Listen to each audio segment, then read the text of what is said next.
You've got to make these delicious chocolate caramel apples. First, you need to make sure to buy apples that do not have any nicks or bruises in them. In season, I like McIntosh apples as they are really firm and crisp. Out of season, I like Granny Smith apples.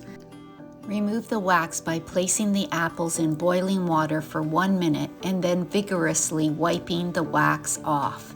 Next, place a pointed wooden stick straight down into the core of the apple. For the caramel sauce, to a heavy pot, add your corn syrup first and your sugar on top. Without stirring, on medium heat, boil to 155 degrees Celsius. Add the warmed cream next, being careful to avoid the rising steam.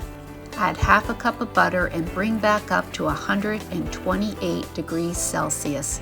Turn the burner off and add the vanilla and wait approximately 10 minutes for the caramel to cool slightly and thicken.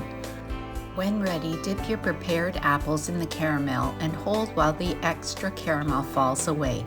After the caramel cools on the apple and comes away from your parchment paper easily, take some scissors and cut away the extra caramel. Then temper some of your favorite chocolate in a bowl and dip the apples when fully cooled.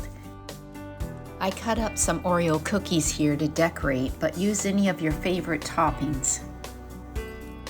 I also like to drizzle most of my apples as I feel it gives an elegant look to the apples. Thanks for joining me today, and I hope you enjoy these delicious apples.